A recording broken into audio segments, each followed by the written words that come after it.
Hi, this is Santosh. Welcome to English Abaca. So English exam நாளைக்கு நீங்கள் எழுத போகிறீங்க. ஸோ 18 மார்க்ஸ் எப்படி எடுக்கிறதுன்னு சொல்ல போகிறேன். இது நீங்கள் வந்து சென்டம் எடுக்கிறவங்களும் அதை பார்க்கலாம், அண்ட் 70+ எடுக்கிறவங்க அவங்களும் நீங்கள் பார்க்கலாம். ஏன்னா இதில் ரொம்பவே கிளியராக நிறைய ஸ்ட்ராட்டஜிஸ் சொல்லியிருக்கேன். இது ஆல்ரெடி வந்து பார்த்திங்கன்னா நிறைய பேர் இந்த பிடிஎஃப் நம்ம டெலகிராம் குரூப்லேயும் அப்லோட் பண்ணியிருக்கேன். இதில் ஃபர்ஸ்ட் வந்து strategy for perfection betterment CBSE class 12 English core. இது ஒரு ஐடியா தான். ஃபஸ்ட்டு இந்த ஐடியாஸை ஃபஸ்ட்டு நம்ம ஃபாலோ பண்ணணும், ஓகேங்களா? So as you knows it 2020 அலைன்மெண்ட்க்கு அப்புறம் 50% ஆஃப் காம்பிடன்சி பேஸ்ட் கொஷின்ஸ் தான் வரும். அதனால் வந்து ஆல்ரெடி இதுக்கு முன்னாடி இருக்கக்கூடிய அந்த ரோட் லேர்னிங்லாம் கிடையாது, ஓகேங்களா? சரி, ஃபர்ஸ்ட் முக்கியமான விஷயம் எல்லாருமே தெரிஞ்சிக்க வேண்டியது ப்ளூ இங்க் மட்டும்தான் யூஸ் பண்ணணும். அது மட்டும் இல்லாமல் தப்பாகிடுச்சுன்ற பட்சத்தில் எரேசரை வச்சு தேய்க்கிறதோ இல்லைனா வந்து இந்த மாதிரி கிறிஸ் பண்ணுறதோ இருக்கவே கூடாது. ரொம்பவே நீட்டாக ஜென்டிலாக ஒரே ஒரு ஸ்ட்ரைக் அவுட் தான் இருக்கணும், ஓகேவா? ஸோ ரொம்பவே வந்து இது ரொம்ப முக்கியமானது. நிறைய பேர் வந்து பேப்பரை கிழிக்கிற அளவுக்கு வந்து மிஸ்டேக் இது பண்ணிடுறாங்க. ஓகே, அடுத்து டைம். இப்போ வந்து பார்த்திங்கன்னா உங்களுக்கே தெரியும், section A reading comprehension 22 mark, section B writing skills 4 writing skill எழுதுவீங்க, 2 5 mark, 2 4 mark 18 mark, and literature extract 2 mark 5 mark, இதெல்லாம் சேர்த்து 40 மார்க்ஸ். சரி, ஃபர்ஸ்ட் இந்த டைமை எப்படி நம்ம மேனேஜ் பண்ணுறது அப்படின்னு பார்த்தீங்கன்னா, ரீடிங் காம்ப்ரிஹென்ஷன், அதாவது முன்னாடி எக்ஸாம்ஸ்க்கு இதில் 2 விதமான ஐடியாஸ் இருக்குது. இது பீப்புள் வந்து காம்ப்ரிஹென்ஷன் ஃபஸ்ட்டு ஸ்டார்ட் பண்ணுறவங்க ஒரு சைடு, அதுக்கடுத்து வந்து பார்த்திங்கன்னா எக்ஸ்ட்ராக்ட் ஸ்டார்ட் பண்ணுறவங்க ஒரு சைடு. இப்போ நீங்கள் காம்ப்ரிஹென்ஷன் நீங்கள் ஸ்டார்ட் பண்ணக்கூடிய பர்சனாக இருந்தீங்கன்னா நீங்கள் 10 o'clock எக்ஸாம் ஹால் போவீங்க. உங்களுக்கு 15 மினிட்ஸ்க்கு வந்து பார்த்திங்கன்னா 10-15 வரைக்கும் புக்லெட்டை வந்து ஃபில் பண்ணுவீங்க. 10-15 to 10:30 வந்து பார்த்திங்கன்னா கொஷின் பேப்பர் ரீடிங் டைம். அந்த டைமில் நீங்கள் காம்ப்ரிஹென்ஷனை ரீட் பண்ணலாம். ஓகே, 15 மினிட்ஸில் அந்த காம்ப்ரிஹென்ஷனை ரீட் பண்ண யூஸ் பண்ணுங்கள். நீங்கள் வந்து சப்போஸ் நான் காம்ப்ரிஹென்ஷன் எழுத மாட்டேன், 5 மார்க் தான் எழுதுவேன்னா அப்போ நீங்கள் எக்ஸ்ட்ராக்டை வந்து அதோடைய ஆன்சர்ஸை ட்ரை பண்ணுங்கள். ஓகே, ஸோ 15 மினிட்ஸ்க்கு அப்புறம் நீங்கள் கொஷின் பேப்பர் ஆன்சர் எழுதலான்னு சொன்னதுக்கப்புறம் நீங்கள் வந்து ஆன்சர் எழுத ஆரம்பிப்பீங்க. ஸோ காம்ப்ரிஹென்ஷனுக்கு 25 மினிட்ஸ். ஓகே, சப்போஸ் ஏதாவது தெரியலனா அதை ஸ்கிப் பண்ணிவிட்டு அடுத்து இருக்கக்கூடிய கொஷின்ஸ்க்கு போயிடுங்க. இப்போ ஆல் டுகெதர் வந்து நீங்கள் லைக் என்ன சொல்கிறது, காம்ப்ரிஹென்ஷனில் வந்து எனக்கு ஒரு கொஷின் வந்து ரொம்பவே வந்து புரியவே இல்லை, தெரியவே இல்லைன்ற பட்சத்தில் அதில் உட்காந்து டைம் அதிகமாக யூஸ் பண்ணக்கூடாது, ஓகேங்களா? அப்படியே ஸ்கிப் பண்ணிவிட்டு கடைசியாக வச்சுக்கலான்னு சொல்லிட்டு அதை ரவுண்ட் பண்ணிவிட்டு அடுத்து வந்துடுங்க. Writing skills 40 minutes. நமக்கு 4 ரைட்டிங் ஸ்கில் இருக்குது. ஷார்ட் ரைட்டிங்லாம் 8 மினிட்ஸ் போதும். லாங் ரைட்டிங்கு 12 மினிட்ஸ் யூஸ் பண்ணலாம். ஸோ நீங்கள் ப்ராக்டிஸ்டாக இருக்கும்போது 40 மினிட்ஸ். இது எல்லாமே ஸ்ட்ரக்சர்டாக ஒரு டிசிப்ளின் பிளான் இருந்தால் மட்டும்தான் நம்மளால் வந்து இந்த வாரை ஜெயிக்க முடியும், ஓகேங்களா? நீங்கள் ஃபஸ்ட்டு இந்த காம்ப்ரிஹென்ஷன் அண்ட் ரைட்டிங் ஸ்கில்லை வந்து ஓரளவுக்கு நீங்கள் முடிச்சிட்டாலே நீங்கள் வாரை வந்து ஜெயிச்சிட்டிங்க அப்படின்றது அர்த்தம். லிட்ரலி வந்து நீங்கள் பயப்படாமல் அடுத்து இருக்கிறத நீங்கள் ஈஸியாகவே நீங்கள் வந்து ஹேண்டில் பண்ணலாம். அதுக்கடுத்து 2 மார்க் 2 மார்க் எழுதுவீங்க, ஓகேங்களா? எக்ஸ்ட்ராக்ட் இருக்குது, எக்ஸ்ட்ராக்ட் ஒரு 16 இருக்குது. எக்ஸ்ட்ராக்ட் அதுக்கப்புறம் வந்து 2 மார்க். எக்ஸ்ட்ராக்டுக்கு வந்து ஒரு 20 மினிட்ஸ் எடுத்துக்கோங்க. அப்புறம் 2 மார்க் ஈச் கொஷின்ஸ்க்கு 3 மினிட்ஸ் எடுத்துக்கலாம். ஓகே, ஸோ ஆல் டுகெதர் நீங்கள் ஒரு 15 மினிட்ஸ் 15 to 25 மினிட்ஸ் நீங்கள் 2 மார்க்குக்கு எடுத்துக்கிட்டு அதுக்கடுத்து ஒரு 15 to 20, அதாவது 25 மினிட்ஸ் வந்து பார்த்திங்கன்னா நீங்கள் வந்து 5 மார்க்குக்கு எடுத்துக்கலாம். ஒரு கொஷின்ஸ்க்கு முடிஞ்ச அளவுக்கு 10 to 12 மினிட்ஸ் எடுத்துக்கிட்டால் போதும், அதுக்கு மேலே எடுத்துக்காதீங்க. ரொம்பவே அதிகமாக எடுத்துக்கூடாது. இப்போ இதில் நிறைய விஷயம் இருக்குது. இதில் என்னென்னா, effective time management is the differences between 70 and 80. நீங்கள் கொஞ்சம் எஃபெக்டிவாக நம்ம பிளான் பண்ணிட்டோன்னா 70 மார்க்ஸ் எடுக்காமல் டேரெக்டாக 80 எடுத்துடலாம். கண்டிப்பாக எடுக்க முடியும். கொஞ்சம் எஃபெக்டிவாக நீங்கள் வந்து பிளான் பண்ணணும். ஈவன் நான் லாஸ்ட்டு ஒரு ஆன்ஸ்க்ரீன் ஆன்சர் பேப்பர்ஸே வந்து காமிச்சிருப்பேன், அதுலேயே உங்களுக்கு போட்டிருப்பேன். 70ன்றது ரொம்ப சிம்பிளாக எடுத்துடலாம். ஸோ நீங்கள் இன்னும் கொஞ்சம் டைம் மேனேஜ்மெண்ட் எஃபெக்டிவாக பண்ணிங்கன்னா நிறைய சீக்கிரமாக முடிச்சிட்டிங்கன்னா அந்த டைமை வந்து காம்ப்ரிஹென்ஷன்ஸுக்கும் எக்ஸ்ட்ராக்ட்டுக்கும் நீங்கள் யூஸ் பண்ணலாம். ஓகே, ஸோ அதை ஞாபகம் வச்சுக்கோங்க. அதுக்கடுத்து வந்து பார்த்திங்கன்னா செக்ஷன் A காம்ப்ரிஹென்ஷனில் வந்து எப்பயுமே வந்து பார்த்திங்கன்னா என்ன சொல்ல வராங்கன்றதை இன்ட்ரோஸ்பெக்ட் பண்ணுங்கள். ஆப்டமிஸ்டிக்காக திங்க் பண்ணுங்கள். அதில் எல்லாத்தையுமே கிளியராக சர்க்காஸ்டிக் எவிடன்ஸ் எல்லாத்தையுமே பாருங்கள். அது மட்டும் இல்லாமல் இந்த 2 மார்க்கு இல்லை direct copy, no copy paste இருக்கக்கூடாது. அதாவது அதில் இருக்கிறத நீங்கள் அண்டர்ஸ்டாண்ட் பண்ணிக்கிட்டு அதுக்கப்புறம் தான் நம்ம எழுதணும், ஓகேங்களா? அதுக்கடுத்து வந்து பார்த்திங்கன்னா, சப்போஸ் ஒரு வெக்காபுலரி உங்களுக்கு புரியல, அந்த வேர்டு என்னன்னு தெரியலனா அந்த வேர்டுக்கு முன்னாடியும் பின்னாடியும் இருக்கக்கூடிய அந்த சென்டென்ஸை லைனை படிச்சிங்கன்னா கண்டிப்பாக உங்களுக்கு அந்த வேர்டு புரிஞ்சிடும். அதுக்கடுத்து காமன் மிஸ்டேக்ஸ் என்ன பண்ணுவோன்னா, நம்ம ஒரு 2 மார்க் கொஷின் கேட்குறாங்க காம்ப்ரிஹென்ஷன்லனா ஒட்டுமொத்த பேசேஜும் எழுதி வைப்போம். எங்கேயாவது இதாக கரெக்டாக இருக்குமான்ட்டு. நீங்கள் சென்டம் வாங்கணும்னு நினச்சிங்கன்னா அது பண்ண முடியாது. சப்போஸ் மேபி வந்து ரொம்ப வீக்காக இருக்கிறான், எனக்கு ஆன்சர் தெரியலன்னா அப்போனா வேணால் அந்த மாதிரி பெருசாக எழுதலாம், ஏதாவது 1 மார்க் போடலாம், 1/2 மார்க் போடலாம். பட் நீங்கள் சென்டம்லாம் எடுக்கிறீங்கன்னா ரொம்ப கிறிஸ்பாக 40 to 50 வேர்ட்ஸ் தான் 2 மார்க் இருக்கணும், அதை தாண்டி இருக்கக்கூடாது. ஓகேங்களா? அடுத்து நோட்டீஸ் ரைட்டிங். நோட்டீஸ் ரைட்டிங்க்கு வந்து பார்த்தீங்கன்னா நீங்கள்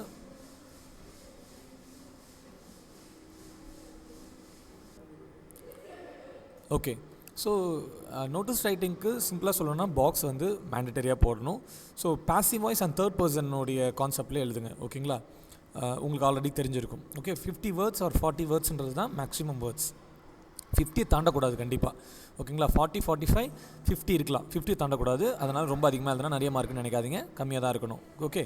அண்ட் இன்விடேஷன் வந்து எப்பயுமே ஃபார்மல் ரிப்ளை எப்பயுமே வந்து தேர்ட் பர்சனாக தான் இருக்கணும். உங்களுக்கு ஆல்ரெடி தெரிஞ்சிருக்கும். தேர்ட் பர்சனுடைய பாயிண்ட் ஆஃப் வியூவில் எழுதுங்க. அப்புறம் clearly state reason for declining. Suppose நீங்கள் டிக்ளைன் பண்ணுறீங்க அப்படின்னா நீங்கள் கண்டிப்பாக வந்து என்ன ரீசனுக்காக டிக்ளைன் பண்ணுறீங்கன்றது கண்டிப்பாக சொல்லியிருக்கணும். ஓகேங்களா? Because of a prior commitment which I would have given on that particular day, because of the any personal or any sort of official work அந்த மாதிரின்றதை தெளிவாக சொல்லியிருக்கணும். ஓகேங்களா? அடுத்து ஃபார்மல் ஜாப் அப்ளிகேஷனோ இல்லை லெட்டரோ எதுவோ இருக்கலாம். அதில் வந்து sender address, date, receiver address, அதுக்கு அடுத்து வந்து பார்த்திங்கன்னா சப்ஜெக்ட் இருக்கணும். அதுக்கு அடுத்து salutation, dear sir or dear madam, respected sir avoid பண்ணிக்கோங்க. அது பெருசாக வந்து நமக்கு சிபிஎஸ்சியோடைய இதில் வரல, அதனால். ஓகே. ஸோ இது வந்து சப்போஸ் நீங்கள் லெட்டர் டு த எடிட்டர் எழுதிங்கன்னா through the column of your esteemed டெய்லின்றதை யூஸ் பண்ணால் ப்ரொஃபஷ்னலாக இருக்கும். ஓகேங்களா? சரி. அடுத்து ஆர்டிக்கலுக்கு ரிப்போர்ட்டுக்கும் வந்து பார்த்திங்கன்னா நம்ம ஹெட்டிங் ஒரே மாதிரி தான் கொடுப்போம், பைலைன் அதே மாதிரி தான் கொடுப்போம். பட் ஆர்டிக்கல் வந்து introduction, body of the content, conclusion இருந்தாலுமே இதில் வந்து நம்ம ஜென்ரலாக நம்மளுடைய ஈவன் நம்மளுடைய தனிப்பட்ட முறையான விஷயங்களை கூட அதில் பேசலாம். ஓகேங்களா? பட் ஆனால் ரிப்போர்ட்டில் அப்படி பேசக்கூடாது. அதாவது நம்மளோட ஒப்பீனியனை ரிப்போர்ட்டுக்கு கூட கொண்டு வரக்கூடாது. அண்ட் ஆல்சோ ரிப்போர்ட்டில் இப்போ ஒரு ஃபங்க்ஷன் நடக்குதுன்னா 9 to 12 நடக்குதுன்னா அந்த க்ரோனாலாஜிக்கல் ஆர்டர் வந்து ரொம்ப முக்கியம். ஓகேங்களா? எப்பயுமே வந்து அதே மாதிரி ரிப்போர்ட் வந்து நடந்து முடிஞ்சது மட்டும்தான் ரிப்போர்ட்டில் இருக்கும். ஆர்டிக்கல் வந்து எப்படி வேணால் கொடுக்கலாம், ஒப்பீனியன் கூட கொடுக்கலாம். பட் ரிப்போர்ட்டுன்றது நடந்து முடிஞ்ச இன்சிடெண்ட், ஒரு ஃபார் எக்ஸாம்பிள் ஒரு ஆக்சிடெண்ட்டாக இருக்கலாம், அப்படி இல்லைனா ஒரு ப்ரோக்ராமாக இருக்கலாம், நடக்க போகிறதுக்கு நம்ம ரிப்போர்ட் எழுத முடியாது. ஓகேங்களா? ஸோ இன்ட்ரோடக்ஷன் வந்து கண்டிப்பாக ரிப்போர்ட்டுக்கு வாட், வேர், வென் இது எல்லாமே கரெக்டாக இருக்கணும். ஏன்னா நடந்த இன்சிடென்ட் தானே, அது எங்கே நடந்தது, எப்போ நடந்தது, என்ன டைமு, டேட்டு, பிளேஸ் எல்லாம் பர்ஃபெக்டாக இருக்கணும். ரைட்டிங் அ ரிப்போர்ட் இந்த present tense are lacking clear paragraph breaks. So எப்பயுமே ரிப்போர்ட் ரைட்டிங்கை ப்ரெசன்ட் டென்ஸில் எழுதிடாதீங்க, அது மிஸ்டேக் ஆகிடும். ஓகே. அண்ட் செக்ஷன் சி உங்களுக்கு தெரியும், எக்ஸ்ட்ராக்ட்டுக்கு வந்து நீங்கள் லைன் பை லைன் படித்தே ஆகணும். ஆத்தர்ஸ் நேம், poetic devices, அதுக்கடுத்து டோனு, மூடு எல்லாமே வந்து தெளிவாக லைன் பை லைன் தெரிஞ்சிருந்தால் தான் உங்களால் எக்ஸ்ட்ராக்டை வந்து ஃபுல்லாக 16 out of 16 வாங்க முடியும். அண்ட் 2 மார்க் எழுதும் போது வந்து பார்த்திங்கன்னா மேக்ஸிமம் வந்து 40 to 50 வேர்ட்ஸ் வச்சுக்கோங்க. கிறிஸ்ப் டு த பாயிண்ட், என்ன கொஷனில் கேட்குறாங்கன்றது அதுக்கு ரொம்ப ஐடியலாக கிளியராக இருங்க. ரொம்ப தேவையில்லாததெல்லாம் நிறைய எழுதுனா நிறைய மார்க் கொடுப்பாங்கன்னு கிடையாது. 40 to 50 வேர்ட்ஸ், 5 to 6 lines அவ்வளோதான். ஓகேங்களா? And provide textual reference, not plot summary. அதாவது ஒரு பர்டிகுலர் பார்ட்டை கேட்குறாங்கன்னும் போது தேவையில்லாமல் எல்லா ஸ்டோரியும் சொல்லி அந்த விஷயத்தை சொல்லணும்னு கிடையாது. அந்த விஷயத்தை மட்டும் கிறிஸ்பாக லெசனில் இருக்கக்கூடிய டெக்ஸ்டுவல் ரெஃபரன்ஸை, கீவேர்ட்ஸை யூஸ் பண்ணுறது பெட்டர். ஓகேங்களா? அடுத்து வந்து section C, long answer as நான் சொன்ன மாதிரி பார்த்தீங்கன்னா character struggle R universal theme. Okay. So இதுதான் இது ரெண்டுத்துக்கும் நடுவில் இருக்கக்கூடிய எக்ஸ்ட்ராப்புலேஷன். இது அதாவது என்னென்னா connected specific character moments to themes like human goodness, aging and regret or freedom. அப்படி இல்லைனா வந்து பார்த்திங்கன்னா ஒரு discrimination, self portrait of a person or else வந்து பார்த்திங்கன்னா இன்ஃபீரியாரிட்டி காம்ப்ளெக்ஸ். இதெல்லாம் வந்து ஒரு கேரக்டருடைய கான்செப்ட். ஓகே. கேரக்டர் ஸ்ட்ரகிள்ஸ் அந்த மாதிரி இருக்கலாம், ஃபியர் ஆஃப் வாட்டர் அந்த மாதிரி இதெல்லாம் இருக்கு இல்லையா, ஸ்ட்ரகிள். இதை வச்சு 2 சாப்டரில் எப்படிலாம் வந்து கனெக்ட் பண்ணலான்னு பாருங்கள். ஓகேங்களா? ஸோ அப்போ டெக்ஸ்டுவல் எவிடன்ஸை வச்சு நம்ம பண்ணலாம். இது தாண்டி இப்போ டைகர் கிங்கில் வந்து டைரி என்ட்ரி மாதிரி கூட கேட்கலாம். ஓகேங்களா? இல்லை ஸ்பீச் மாதிரி கூட கேட்கலாம்.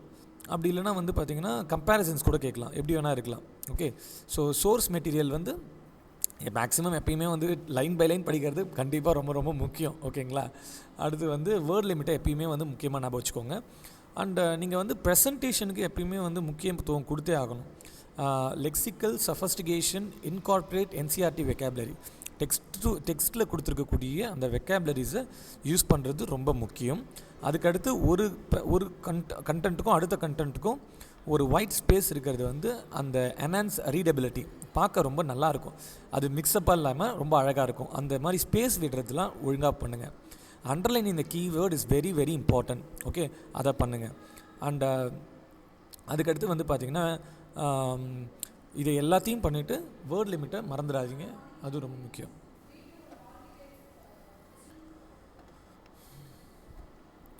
இதில் வந்து பார்த்திங்கன்னா அதுக்கடுத்து ஃபைனலாக உங்களுக்கு சொல்லக்கூடிய ஒரு விஷயம் என்னென்னா, முடிஞ்ச அளவுக்கு கொஷின் பேப்பர் எடுத்து லாஸ்ட் மினிட்ல வந்து காம்ப்ரிஹென்ஷன்ஸ் எல்லாம் வந்து பார்த்திங்கன்னா கொஞ்சம் ரிசிட்டேட் பண்ணி பாருங்கள். மறுபடியும் சால்வ் பண்ணி பாருங்கள். டிஃப்ரெண்ட்டான காம்ப்ரிஹென்ஷன்ஸை எவ்வளோ நேரம் டைம் எடுத்துக்குதுன்னு பாருங்கள். And notice writing, invitation, reply, letters, article, report, இது எல்லாத்தோடைய ஃபார்மேட்ஸையும் ஒரு தடவை ரிவைஸ் பண்ணுங்கள். ஓகேங்களா? டைம் ரொம்ப ரொம்ப முக்கியம். முடிஞ்ச அளவுக்கு டைமை வந்து பார்த்திங்கன்னா நீங்கள் ஸ்டார்ட் பண்ணும்போதே வந்து ஜெயிக்கணுன்ற எண்ணத்தில் ஸ்டார்ட் பண்ணணும். ஐயோன்னு சொல்லி ஸ்டார்ட் பண்ணிங்கன்னா வேலைக்கு ஆகாது. ஓகேங்களா? எனக்கு தெரிஞ்சு எல்லாத்தையும் நான் கவர் பண்ணிட்டேன். ஸோ டைமை வந்து முடிஞ்ச அளவுக்கு எடுத்த உடனே ப்ராப்பராக பிளான்டாக யூஸ் பண்ணுங்கள். சும்மா வந்து வேஸ்ட் பண்ணிடாதீங்க. ஓகேவா? ஸோ 5 மார்க்கில் நீங்கள் ஸ்டார்ட் பண்ணாலும் ஓகே, இல்லை காம்படிஷன் ஸ்டார்ட் பண்ணாலும் ஓகே. முடிஞ்ச அளவுக்கு செக்ஷன்ஸை மாற்றாதீங்க. இப்போ செக்ஷன் ஏ ஆரம்பிச்சுட்டு ஒரு காம்ப்ரிஹென்ஷன் முடிச்சுட்டு நான் செக்ஷன் பியில் வந்து ஒரு ரைட்டிங் ஸ்கில்லை முடிச்சுட்டு அப்புறம் திரும்ப செக்ஷன் ஏ வரேன், அந்த மாதிரி மிஸ்டேக்ஸ்லாம் பண்ணாதீங்க. ரொம்ப கிளம்ஸியாக இருக்கும். சப்போஸ் ஒரு என்ன சொல்கிறது, ஏதோ ஒரு சின்ன ப்ராப்ளமால் நான் அந்த மாதிரி பண்ணிட்டாலும் எந்த விதத்துலையும் சைன் பண்ணுறவங்க எல்லாத்தையும் சைன் பண்ணி தான் ஆகணும். அதனால் அவங்களுக்கு எதுவும் பிரச்சனை இல்லை. அவங்களுக்கு இரிட்டேஷனாக இருக்கும். அதுதான் ஆட்டோமேட்டிக்காக இரிட்டேட் ஆனால் அவங்க பேப்பரை படிப்பாங்க. பேப்பரை படித்தா ஆட்டோமேட்டிக்காக மார்க் குறையும். ஸோ முடிஞ்ச அளவுக்கு அவங்க பேப்பரை ரொம்ப நேரம் உங்களுக்கு படிக்க விடாமல் விடுறது உங்களுக்கு புத்திசாலித்தனம். ஓகேங்களா? அப்போ என்ன பண்ணுங்கள், இந்த ப்ரெசன்டேஷன் நல்லா பண்ணுறது மூலியமாகவே உங்களால் சூப்பராக வந்து 80 out of 80 அசால்ட்டாக எடுத்துட முடியும். It's not the will do win the matters, it is a will do prepare to win the matter. Okay, that is very important. அதாவது நம்ம ஜெயிக்க போகிறோன்றதை முன்னாடியே பிளான் பண்ணி அதுக்கு வந்து நம்ம ப்ரிப்பேர்டாக இருக்கணும். அது ரொம்ப முக்கியம்னு சொல்கிறாங்க. கண்டிப்பாக உங்களுக்கு இந்த வீடியோ கிளியராக இருந்திருக்கும்னு நினைக்கிறேன். தேங்க்ஸ் ஃபார் வாட்சிங் this video. Have a nice day. சேனலை சப்ஸ்கிரைப் பண்ணினா எனக்கு மோட்டிவேஷனாக இருக்கும். தேங்க்யூ.